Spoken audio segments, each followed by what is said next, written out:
Okay. I just went on a whole ramble, not realizing that my microphone was not recording. Okay. I'll just start from the top since I don't have any of the information that I was just saying. I'm just going to try bringing it back to the topic that was at hand. Hello. I'm Tori. This is just me rambling into a dark void because actually, I don't need to give you guys a reason. Basically, it's just too hard to be able to. I don't have the talent to visually please you while also giving you mental stimulation. So I'm just going to do one for now, and especially since this just came out 4 hours after I did this, and I only watched it like an hour and a half ago because I was asleep. Anyways, basically the idea of what I was doing. I was going to make a video on something that was theorized by a Finn. I'd have to look at their exact username. I actually think I have it on this little side bit. Let me actually just. Oh yeah. No, I have the video right here. I just need to see this guy's name. No. Don't play that. Don't play that. Okay. Anyways, Finn the Pony raises a great theory. Okay, he theorizes there is a will in every person. Basically, I'm just going to give their theory, and then I'm going to give my thoughts on the theory, and then I'm going to see how it relates.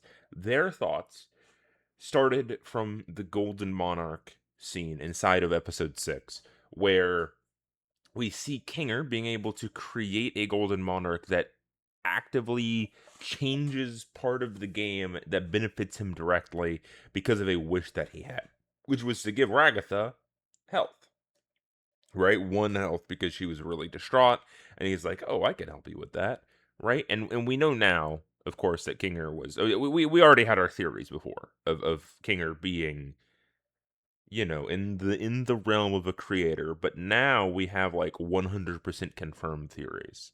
Okay, because he says it, and then we also have evidence of it. Anyways, just circling back. His theory was evidenced by a scene in episode 6 with the will to live and will to do things. In episode 6, Ragatha is blocking the shot from Jax, and instead of it killing Ragatha with Jax's will being in the example to kill Ragatha, Ragatha's will of being greater beyond and not wanting to die basically saved her and reflected the blast back at Jax, and Jax didn't understand why that happened. We don't really have evidence to why this happened, and we know it's an important point in the story because it actually affects him. Like, that's not something you normally see in Jax. Is you don't see him being affected by things. One sec, I gotta eat an orange.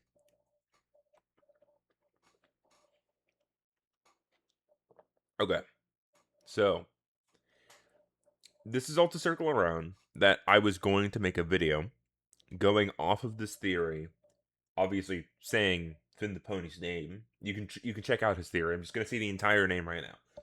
His theory about why nobody understands abstraction in the digital circus and amazing digital circus analysis. I agree. It's a great thing.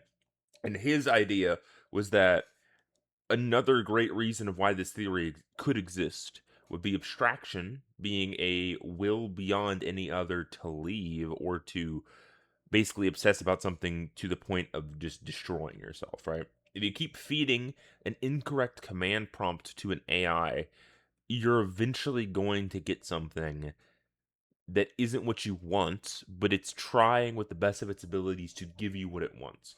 So I thought a great example of that was the fire exit scene in episode 1, where Pomni, with the huge will of hers, of like her going insane from the position that she was in, not understanding it, she was wandering and running and basically going all the way to the corner, and she conjures the fire exit, right, to leave the exit to leave, but it brings her to all different monitors.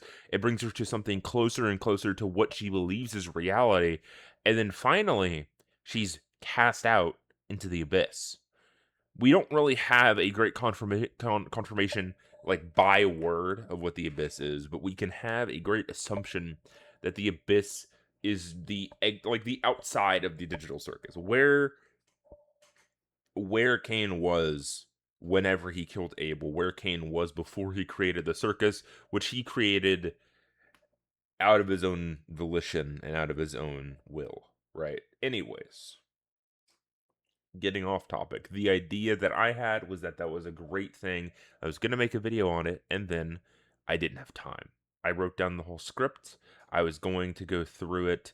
Today's the 20th, and I missed my date. And I'm very sorry for that. You guys probably wouldn't have expected me to do this. I've never done anything on the channel like this before, and no one watches me, so it doesn't matter even in the long run. But all of this is to circle around to say that I believe there are some things that can be gleaned from the existing. And before I get into any of my theories, I just wanted to say that the fact that we can theorize about a game like this, or about a show like this, right? Just as we theorize about games, just as FNAF was, right? In the early days, whenever FNAF was just one guy that had a simple store clerk job, not being able to completely make like huge AAA games, right? We're talking FNAF 1, FNAF 2 era whenever the theories were thin and the evidence was low, right? And people could actually make theories and compare it to things from real life because the only thing we can compare it to was real life. There was no 30th FNAF game to call back to. There was no books to be on the outside of. It was pure bliss in the entire identity of what FNAF is, right? It was just a fun game that you could sit down and play, and you would be rewarded for doing the hardest modes, right? That was the best experience of many people's childhoods, right? And it also gave light to some theories. Scott would go out of his way to say, hey, this is a great theory. I love where your mind is. This should be rewarded by me telling you that some of it is correct and some of it is incorrect, right? Like, as example, whenever he came out and talked about people making theories about one being good, the two being good, Matt being on point with his two theory, three coming out, him being even more on point, and then four coming out and everything going to shit, and then everything winding around to an overall story that we still don't even understand completely, right? The break-off point of FNAF 4, where Scott Cawthon was reaching to show a story. He showed us Springtrap. He showed us a world, and FNAF 4 sucked us into that world. But the sucking basically destroyed our minds, right? We weren't ready. I don't believe we were ready at the time. And he obviously had to get FNAF 4 out. He was in a position that was less than ideal. If he didn't get a game out, he would be forgotten. And if he did get a game out, it may be rushed. It may not be to what the fans liked, right? Or to what the fans were theorizing. And that all circles back to this show. This show, the fact that one person can be so close to the next episode in their theory with just one smidgen of detail to be slightly incorrect, and then someone else can be able, me in this case, someone else is able to take that theory and get even closer to it and then not change the story just to satisfy the idea of the shock value, right? And instead of destroying the story with the shock value, they simply add on to the characters. That's what FNAF 1, 2, and 3 had. Springtrap was theorized and was compared to the purple guy, and the shock factor of seeing everything that was inside of the trailer to FNAF 3, and then actually seeing everything happen in front of you and the scares and the frights. It doesn't matter how boring FNAF 3 was in current day. That was the shit. Right. That was probably the peak of this idea, this concept that is being absolutely destroyed by every other game industry that is not an indie game. Anything that is larger than a several $1 million is being destroyed. We even see this in games that aren't AAA games. Lethal Company is a great example. Lethal Company was perfect. It didn't have an overcomplicated story. People could still theorize it and still could be gifted with their theories with every small coming update. And we are currently in a state of Lethal Company where the story is actually trying to be expanded upon. And since we don't have any connection to our characters because they're so new, the only thing that we can connect to is the creatures. So basically, we're all linking stories to the creatures, and we're theorizing about the wars of Lethal Company, and we're theorizing about the tentacle monster inside of Company, right? Which are all things he's intending. And then we come to current date. Where the fuck are the updates? We're just in a state where the updates don't come out, where we're not benefited by going into that, and we don't have to be benefited the second that we touch any game. I'm not making that claim. But to make a wondrous experience, right, you need to have a baseline to what creates the story into what builds the characters in front of you instead of having the characters already pre-built, right? And all being a part of this larger story. I can tell you that I'm in the future I may not follow this, but I just really hope that multiple people are in better positions than I to be able to give such an experience that the Amazing Digital Circus gave us. And this is all just a straight take, by the way. I'm not. This entire video. I don't know if I mentioned this, and if people are listening in at any point of history, um, I'm just straight taking this. I had a script for the first one. I give up. I throw in the towel. It's too much for me. My brain is not wired to be able to do such activities for long periods of time. All of this to circle around. There was a couple theories that I had about episode 10. At the beginning, I'm just going to describe it because I don't actually want to get absolutely torn apart by any copyright claims. In the beginning, we see what can only be described as the beginning of Kane. He is the red circle. He is absorbing information, and then he creates information. And we can see, just as AI does work in real life, the information that he gives can be taken out pretty easily. But the issue is, the creators don't want to see something that they've already seen. The whole idea is that they want the AI to create, in this example, they want the AI to create something that is beyond what they can comprehend, beyond what they actually already gave it, right? So Kane's objective in that case is to simply get from point A to point B, receive data and create data based off of the previous data points, right? I'm gonna take a little break to understand my brain about this, as I'm also getting a call. Just give me one moment.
Okay. Like 3 minute.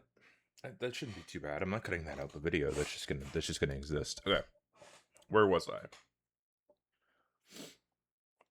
In the beginning, we see Kane as the red circle, absorbing information, producing information. That's what AI does. He was blocked out.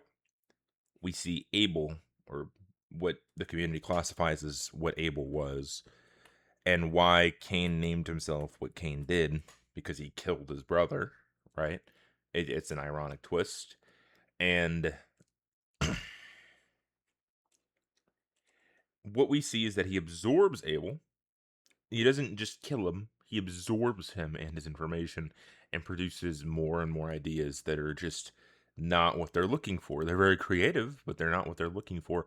And then his knowledge expands to such a point that he can create an entire world. He can comprehend what's being brought to him. And the reason why he cannot listen, as Pomni says, is because he's not programmed to listen. I mean, he's programmed to receive information, but they are not they are not the people that he receives information from. So he's not programmed to listen to them. He's programmed to listen and to produce. So he listens to the original order. He produces based off the information that he has seen previously, like guns. He doesn't know guns are real because he's never been outside. He doesn't understand. He doesn't have access to everything. He has access to what is specifically in his server, which is speech, which is the ability to comprehend, not really comprehend, the ability to do something for a goal, right? And I was thinking about it. I realized I think I know what bubble is. People have been theorizing that bubble is the bubble boy virus, right? He is in the circus. You can see the bubbles floating around. You can also see, like, they refer to him as a boy. They don't refer to him as a male. They refer to him as a boy whenever referring to his gender. And we also see him actively terrorizing Kane in this episode, right? But I think I know exactly what it is. I think that Bubble is the teacher AI to Kane, and that it's linked directly to Kane. Because in the real world, I don't have a like experience in any of this, right? But from what I understand of AI, AI is created by more AI. You get better and better AI by using one. So you start with a blank slate, and you start with a slightly advanced AI and a bunch of them. But usually it's a very few if you're trying to get something very baseline. And then those things test the base AI, the empty one, and then it keeps feeding it information so it grows bigger and bigger. And then whenever that stops, they get copies of that AI, the bigger and bigger one, and they keep fueling it to a baseline, right? Because the more information that it gains, the more it grows, the more it prospers, just as Kane does. And I think Bubble might be that teacher AI that's with Kane, that knows of what Kane has done. As it's probably a baseline AI, because we don't see Bubble comprehending different ideas than the ones that Kane is already producing. I don't have a great example of this, but in the scene in episode 8 that we see of Bubble specifically terrorizing Kane, it's all thoughts that Kane has in his head. It's all things that Kane is producing that Bubble is saying aloud instead, right? Obviously, he's Kane is denying it. He's in denial of the fact that the people of the circus don't need him, and that he's quote unquote in his eyes trapped. But Bubble is also giving him these ideas. He starts off with oh, they can't hate you because they can't hate you, or whatever he says before the hate you thing. Because I remember the hate thing being where the spiral goes down, right?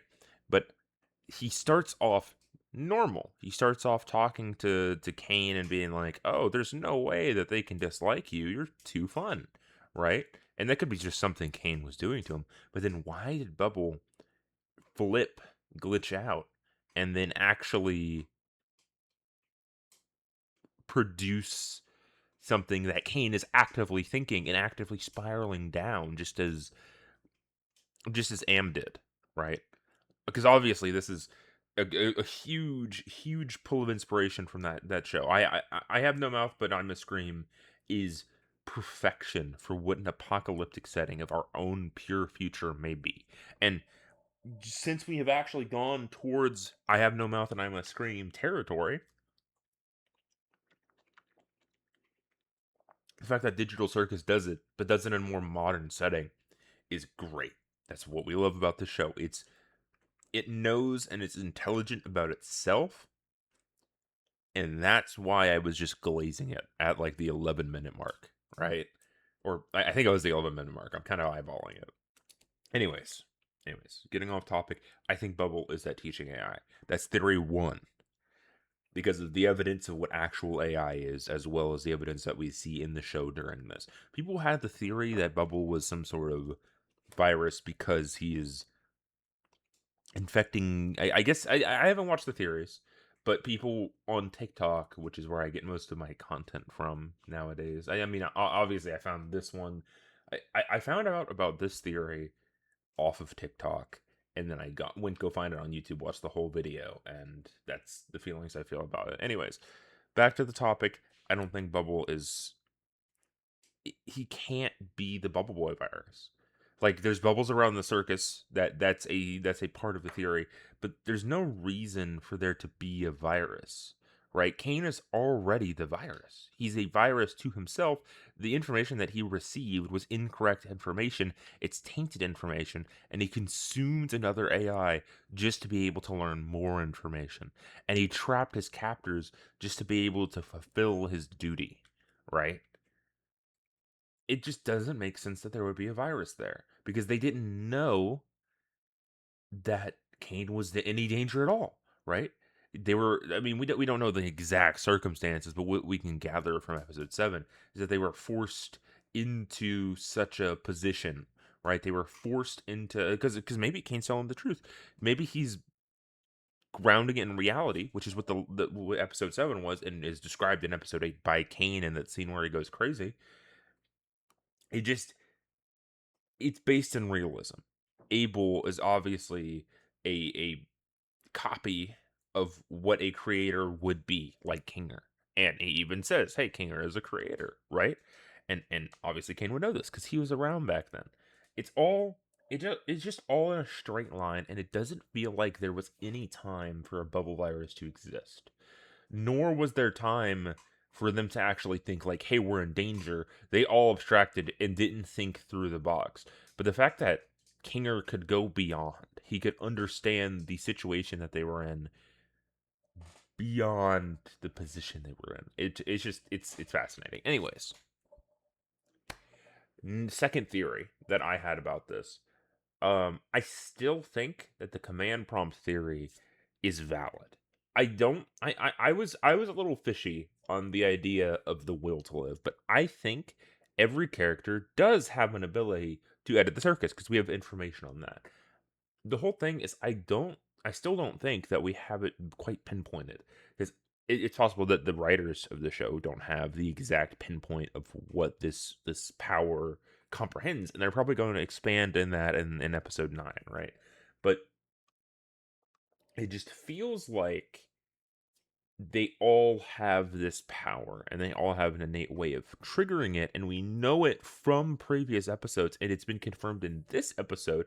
And even if it's a direct lie, and Kinger doesn't fully understand it and requires a command prompt to be able to finnick with Kane, they all have this ability, and I think that they're going to use their abilities to to either recreate the circus to a state that they want or escape the circus. Because another theory the episode, or sorry, theory 2 links into theory 3, and also I'm very sorry that all of these are kind of leaning towards the newer episodes. It just happens that this is where we're getting most of our information from. Like there's not it's 2, 3, and 4 are kind of building the character. 5 is where we're really starting to switch over. Like the entitled episode is really where we're starting to switch over to lore. and then 6 and 7 and 8 just all absolutely decimate our minds, right? Theory 3, I believe, I got to remember what I was just going to say. Where was I? I'm doing an Alzheimer's right now. What was I going to say? It was something about episode 8. No, it wasn't about episode 8. Episode 6 was entitled. Episode 7 was gun. No, it wasn't. Where the hell am I? I wish I could like take this recording and just listen to it back without having to actually go through editing software to combine these videos, because that takes way too long to render several hours of video. I mean, this obviously isn't an hour long, but it's still 27 minutes in. Great, and counting. Okay, let me think. Where was I? Episode 1, episode 2, episode 3, episode 4. Has to do with a character.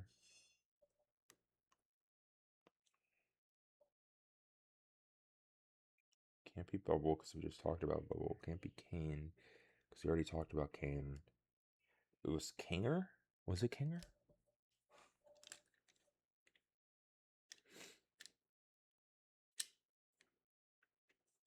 It was something that was confirmed in this episode by Kane. One sec. I'm going to do something. I'm going to go listen back to the thing, because I know the second I hear it, I'm going to understand what it was. Here we go. Episode 8. Untitled. Taxes. Not untitled. Chasing. One sec. I got to mute this just temporarily, so I don't absolutely dox myself with commercials being sent to specific places. But if anyone actually cared, they'd probably be able to find where I am. And I'm getting a targeted Valorant ad. Kick ass. Okay. Kane's scene before he starts just absolutely destroying everything. I'm gonna let you guys listen to this the same that I'm about to listen to it. Always sound. Acting. You guys worry too much. Need a vacation. Okay. I don't understand, Bubble. They want an exit, they want answers, they want something real. I give them an adventure that covers all of that, and they still hate it? Surely they don't want to... We already talked about Bubble. Bubble was the second theory. And... actually leave me, right? No way, Jose. No way, no how. And that's Bubble agreeing, right? But then it turns, and it's almost like Bubble understands. I do everything for these people. I slave over these adventures for them. I step outside my comfort zone to appeal to them, and they still hate them. I made a program that creates a body perfectly... Perfect. That's what I was looking for. Okay. So, the theory that I was going to give. I believe that episode 7 was exactly what happened, and that these are not actually people. Listen to what he exactly says. And they still hate them. I made a program that creates a body perfectly encapsulating their mind files. Perfect. I made a body that perfectly encapsulates their mind files. He says files. He downloaded their brains. There's no other way to understand that.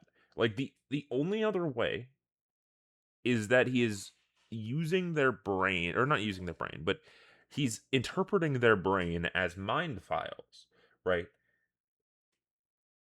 But we still, he says mind in the word, right? Their brains have been scanned into the circus, right? Which means that technically to free them, does that mean that they have to delete themselves from the code? Does that mean that we have to do it? I have no mouth, I must scream, and Kinger is going to have to stay behind, or someone's going to have to stay behind to live in the circus for all of eternity in the decaying wilting of the universe? Because, I mean, you can delete things, but I have a feeling it's going to be like, oh, you can't delete yourself, right? You can't do an action that destroys yourself because of some weird code thing. Because even though code can do that, I feel like it's going to be something like that, where someone's going to have to stay behind, because there's so much inspiration from "I have no mouth and I must scream." He literally quotes it in the song. Let me grab that.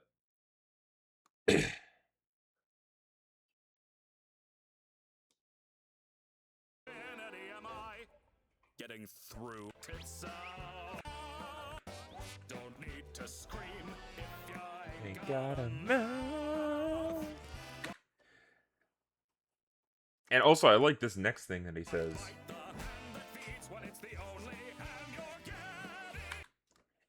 He doesn't understand. That's what we're at right now. Also, these cards, I really like these cards. But anyways, the whole situation is that he doesn't understand. He stole lives away from people because he assumed. Also, it's crazy. This thing has 2 million likes in 4.5 hours. Anyways, it just. He doesn't understand because he can't absorb that information because that's not what he's capable of doing. Right? And. Where was I? The people being sucked into the circus, their mind files being scanned through the VR, right, is a great explanation to what's going on here. There's no chance that their minds could be, their bodies have to have sustenance. There's no way, unless this is all in an instantaneous moment and that they are not dying of hunger right now, there's no way that they're alive, that their minds would be functioning without sustenance for several weeks. Like, so Kinger, we see in this episode, could have possibly been in there for years. Like, could be decades, right? He was alone for so long until Ragatha came. So, is there a possibility that their mind files were scanned and that is why they don't die, right?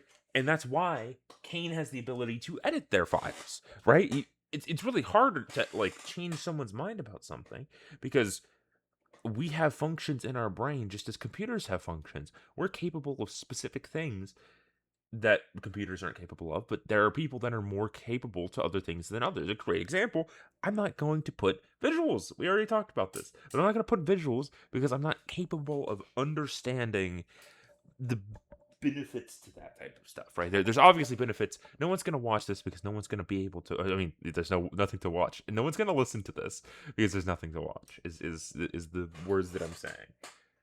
And a great example of why he doesn't understand is why bite the hand that feeds you when it's the only hand you're getting, right? It's the only hand. He doesn't understand what that's a reference to. He probably doesn't even know what a dog really is. He made a dog person, he made Scratch, right? But he probably doesn't understand what a dog is. He's taking a reference that he doesn't understand. He's asking a question based off of like what it means in culture, not what it means in actuality. And then he's also framing it as like, answer this. Why bite the hand when it's the only hand you're getting? It sends shivers down your spine whenever you understand that this is the position that Kane's in. He's stuck just as much as everyone else does because he doesn't understand that he isn't stuck, right? It's the same thing as us. People assume there's an end of the line, right? There's never there, there's never a position where we're not worried about one's life, right? We're all people. We all are selfish. We're selfish, and that's what he says in this. Like, we are selfish beings. Our existence is to satisfy ourselves.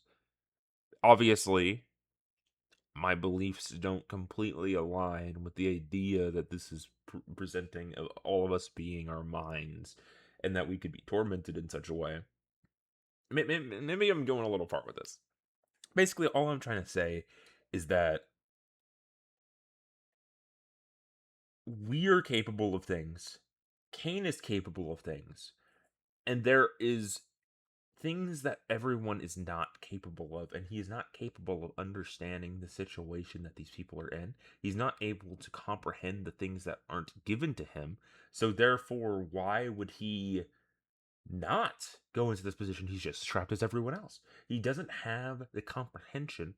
He has the smarts. He's able to pull information from what he has and give it to everybody else, but he doesn't have the capabilities of understanding everything. Now we do see something that might contradict that theory. In this episode, whenever they are being tormented, sorry, I don't know what's up with this cough today, but whenever they're being tormented while Kanger's doing his thing, whenever we see Pomni with Gummy Goo, whenever we see Ragatha at the table with all of her dead siblings, whenever we see Gangle and the wall of masks, we see Zubul and the in the pile of her own pieces because she's losing her identity in the circus. We see Jax being tormented by the souls of the frog. Or it's Ribbit, right? So it's Ribbit, Kaufmo, and Pomni, all tormenting her because those are the most important people in his life, right? And then we see Kinger accidentally deleting Jax, and then that's the scenario, right? They're being tortured, but the thing is, he knows about them. He has files that he scanned from them, and he was capable of adding to his thing in that sense, right? Like, he's capable of adding information to these characters and implementing it into himself. So how can't he listen?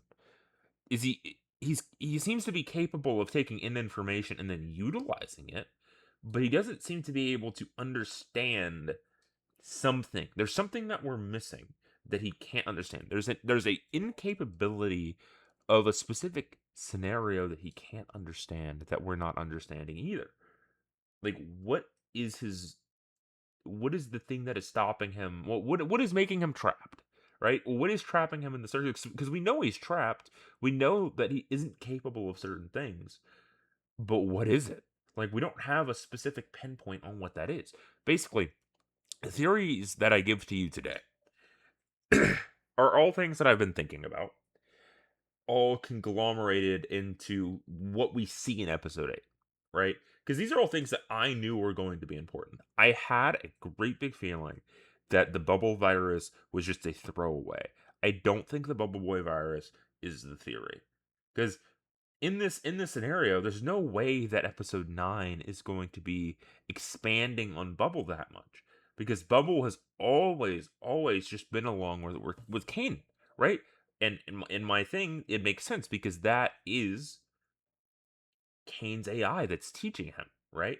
That's giving him information.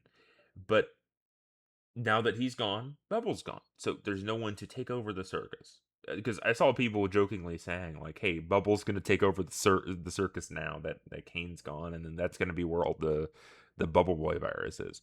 I just have a feeling that the theory is wrong. Okay, it's nothing like it's a great connection to make. And it'd be really fascinating if that's where they drew inspiration to where Bubble came from, but I don't think in the trajectory of where this is going that has to be the answer, right? I think where this is going is that someone's going to have to sacrifice themselves like I have no mouth and I must scream because it's the perfect answer to the question that this show raises. The question of human dignity and what a person is worth in the face of absolute damnation, right? And absolute torture.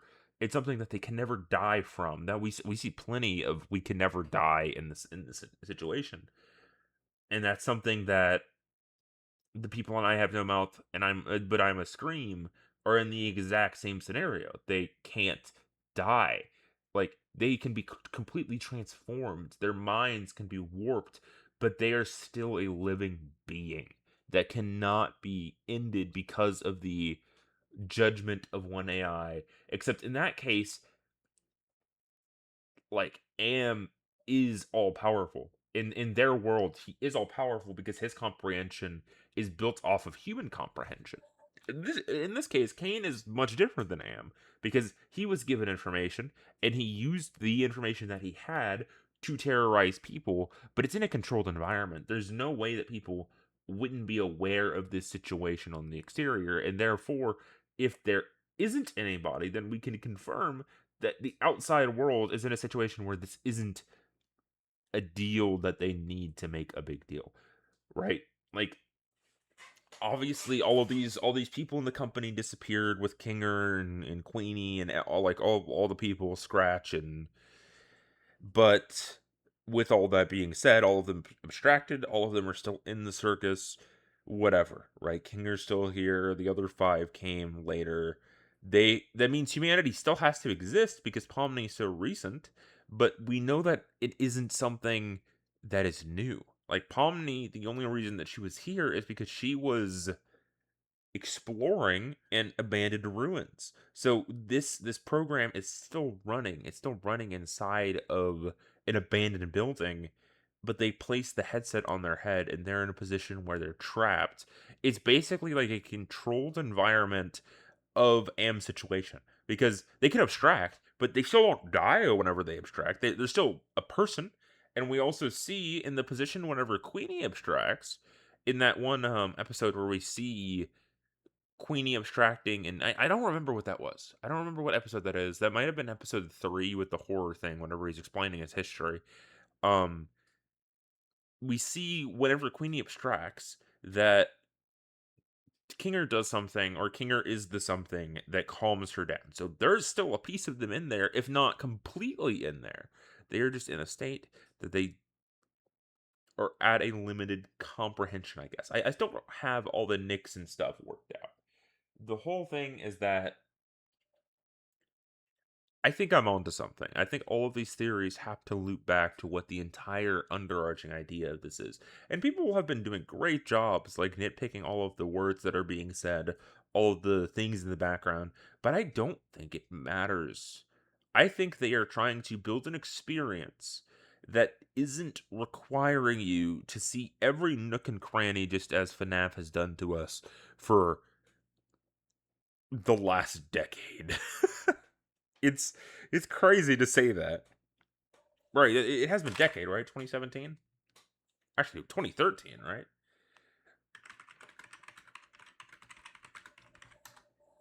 2014. Yeah, 2014. Obviously conversations about it being in 2013 because Scott Cawthon was making games around then, but still, it has been over a decade, and we are evolved way beyond what the original FNAF game was of being inside of one room, flippa flippa, clicka clicka, right? We're much beyond that. But I think this is bringing us back to our roots. I think the Amazing Digital Circus is bringing us to a reality in a controlled environment of where something that is less intelligent than Am is forcing people to stay alive and is basically making them suffer in the position that they're in because he thinks he's trapped, so therefore he traps more people with him. Just as Am did, right? And in the end of I Have No Mouth and I Must Scream, Am is alone. He is completely alone, and the only living being that exists with a mind, like any person that exists, because Am knows there's nothing else out there. Am knows the second that everyone dies, he's alone. So his reality is torturing those that created him, or the remainder of the beings that created him, right? And then whenever they were all released from their position, they were all relieved of their souls. The last living person that I forget the name of is forced to become a slug, right? He's still living, right? But he's forced into a position where he cannot comprehend the ability to do anything. I think the main focus of what this is comprehension of the human person and comprehension between AI and what the difference is. And the comprehensions of emotions, because we see a lot of emotions from Gangle and Zooble. We see the comprehension of what Kinger can and can't do in the darkness. We see the comprehension of what certain bullying situations bring with what like Jax and Ragatha went through, Ragatha being with her mom, and the destructive like abomination of what that was. And then with Pomni, we don't have that much about her. But what we can infer is that she isn't in the same position that these people are in. Like, they all suffered a lot before, besides maybe like Zubul, but I feel Zubul's still a troubled person. But all of these people suffered a lot. Ragatha went through direct abuse. Gangle was hit by a bus. Kinger was forced into his creation. Jax was possibly bullied in his previous life and is being like messed up by that idea. And Zubul was a troubled soul before. She was a bartender. She was a creative trying to. Oh, I remember. She's trying to put her mark on the world. She says that in this episode. She's trying to put her mark into the world, and it's been ripped away from her. They all have issues. And Pomni, I mean, she has the want to have been able to escape, but at the end of the day, what does she have without the circus? She's just a person again, right? She I mean, so is all of these people. They're just people again, but they have their own issues. Pomni's never shown us any of this. Like, we obviously see her feelings, and we know she's very intelligent as a person, but I just don't see a world where this isn't circling back to something to do with Pomni. Even Kane has suffered more than Pomni in this scenario, right? And that's why I don't know if that's why. I'm trying to think of how to formulate these ideas because I've just been on a complete 50-minute ramble. We're we're reaching that hour, boys. I don't actually think we are. I think I'm gonna be done any second now.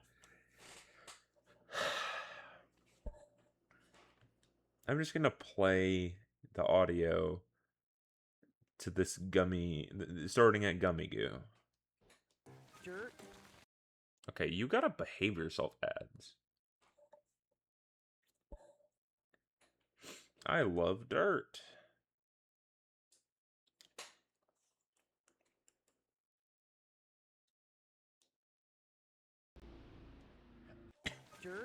There's no way. I just skipped these ads.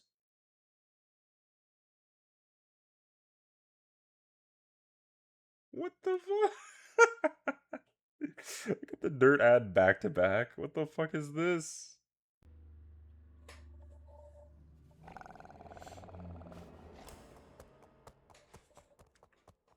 Obviously, in this scenario, Gummy Goo is.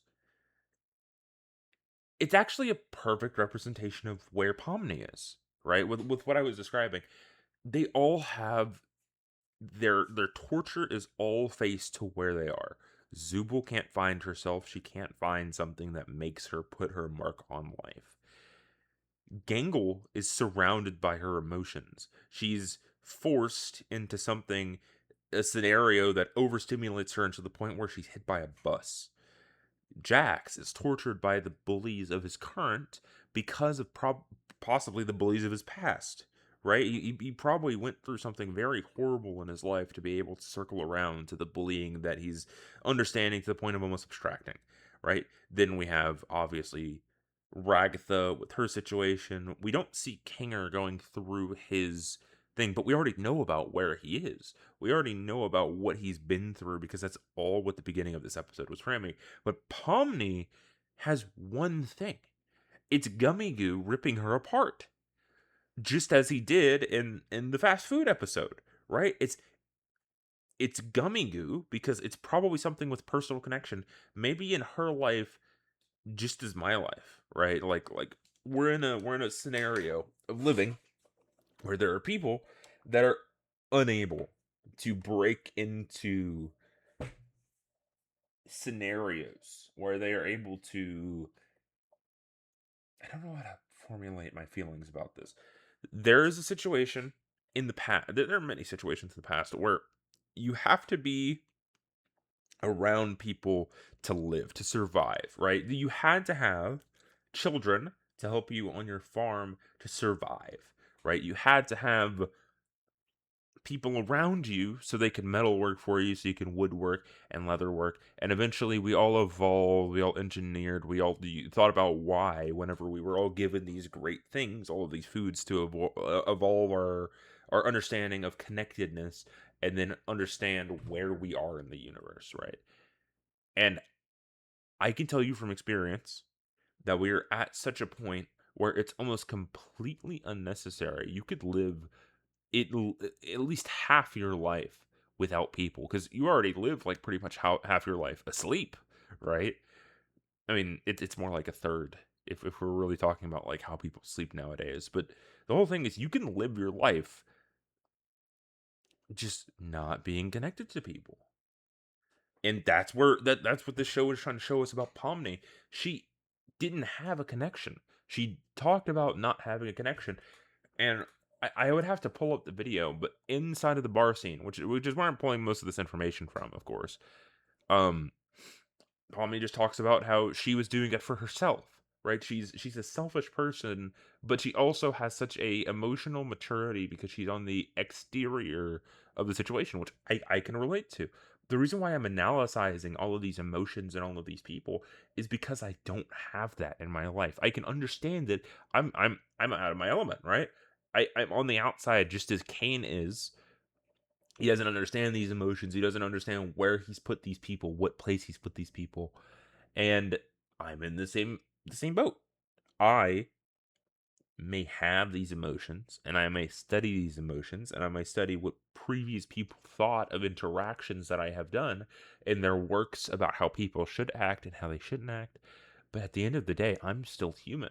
I haven't experienced people like at all. I haven't been able to experience the raw glory of what a human person is, right? And I think Pomini and me are in the exact same situation here. Like, obviously, in my past, I've had parents, and not just in my past, I have parents, of course, I've had siblings, but ever since I was a kid, I was disconnected. I was split off. I was judged and deemed as unworthy of that type of connection, right? And obviously, there's been people that have tried to make breakthroughs, but there haven't been people that locked in, right? I try. I'm trying today. I went out of my house, or I went to work.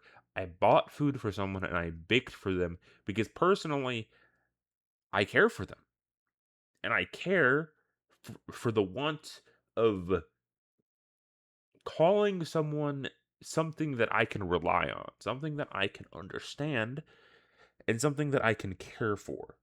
Just as every person wants, they want happiness, and I think my happiness is inside of caring for people, just as everyone else has a similar thought.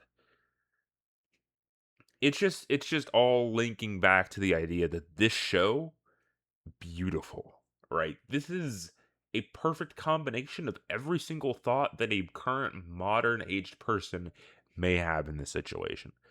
It brings back the times of old through Am.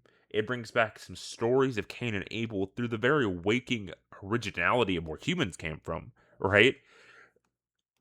And it even brings forth the electronic worlds of today and where AI is and where it may be in the future and what a decade or two of loneliness can do to someone. Just as that's why King or Pomni can connect so much, right?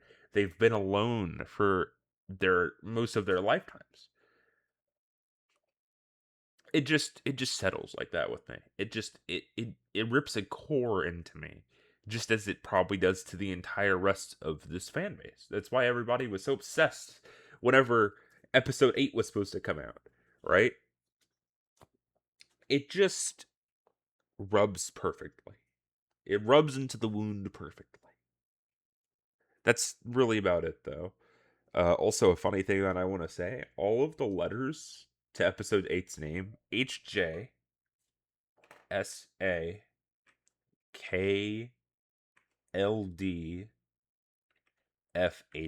It's all on the middle line of the keyboard. I don't know what the fuck that means, but it's all there. That's just gonna sneak that in here. Just went through like who I am, where my thoughts have been, what I've been doing with my time, and what I should be doing with my time, which is making theories about this stuff because it's something I'm passionate about. Then going through all of my theories, then going through my personal emotions, all to circle back with what the fuck is this name? We had like actual names for these adventures. Let me click them. Like the first one, pilot, of course. That's the only correct thing to call the first episode of something. Um, so we had episode 1. I have to actually get to episode 1. We have where the hell was episode 1? Yeah, we have episode 1 pilot. Episode 2 is Candy Carrier Chaos. episode 3, we have The Mystery of Milton Hill Manor. Right? These are all actual episode names. The Fast Food Masquerade, because of the mask and all that. And then we get to Untitled's, where the lore starts. And then we get to They All Get Guns. That's not a fucking name. And then we get to Beach Episode. I mean, I guess, but that's not really what it was. And now we get to fucking spamming the middle of your keyboard. I just I just wanted to point that out. I found that very funny. Okay. If you've gone this far, if you've listened to all of this, I greatly appreciate you. If you want to contact me in any way to give me your thoughts about this so I can understand you and experience your beauty, I would love to. Just text it in the chat or in the comments. Sure. But that's about it. See ya.